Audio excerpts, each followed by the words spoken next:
Hi, it's Wayne's of Wayne Continuum here with a short video on the heart.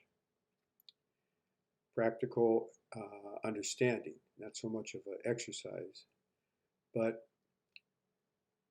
what is our present state of affairs?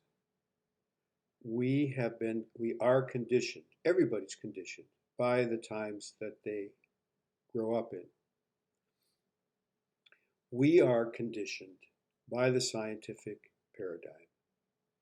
What do I mean by the scientific paradigm? I mean the scientific paradigm has become an authoritarian structure, I think worse than the religious structures that the world has seen before. And in that structure, the only thing that is real, the only thing that is true or our value is something material that can be measured, that after measurements then it needs to be repeated in several different places by different people, different parts of the world, whatever, and verified. Then when there are so many tests or measurements taken out, let's say out of 100, there might be 3 or so that don't quite fit with the measurements based on what the scientific theory has a hypothesis of. They'll be thrown out, and then that's considered fact.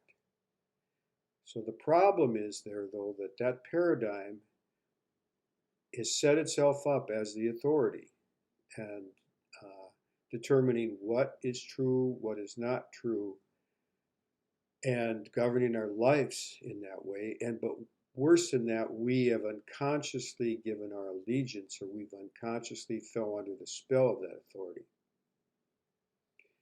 You only have to look around the world by the fruits to see the fruits of the scientific paradigm, the state of the world that we're in.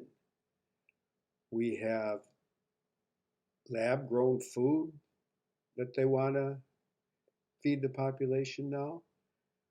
We have chemicals that are destroying our bodies and destroying the environment. We have weapons, terrible weapons that have been created. We have pollution everywhere. We have conflict still everywhere. Conflict. So the state of the world is the judge of what I've been saying, unless you don't believe that the world has been since the Industrial Revolution under the domain of the scientific paradigm. So what's wrong with the scientific paradigm? There's nothing wrong. We have our brain to think with, and we should think, and we should look at getting verifying information to confirm our beliefs. And the scientific method itself, as a form, one of the tools of our brains, one of the tools of knowledge, is fine, but not as an overall paradigm controlling and shaping everything. And so what the paradigm has done that's led us into this mess is it's totally rejected and devalued the heart. The heart as a way to know each other, the heart as a way to know reality, the heart as the way to answer questions.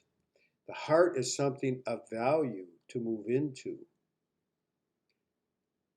And the importance of our hearts in the way we feel.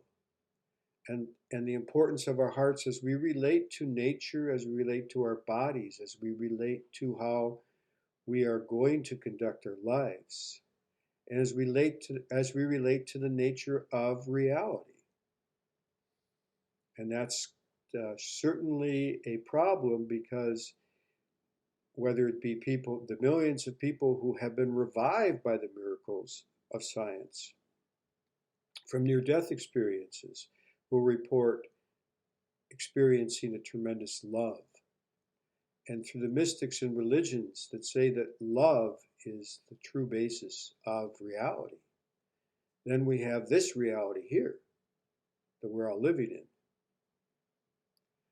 So that tells you something. And we need to come back on a very practical level we've talked about to our hearts. But this video is just to point out that almost everywhere you go, even when people are arguing by assumption, by unconscious assumption, they assume that the scientific approach is the way to understand everything and the way to prove everything. What we're saying in this channel is that the way to approach reality is not just from thinking it's a tool like everything else, but the true way to approach reality, nature, ourselves, God, is through the heart. Okay, thank you, folks. Bye.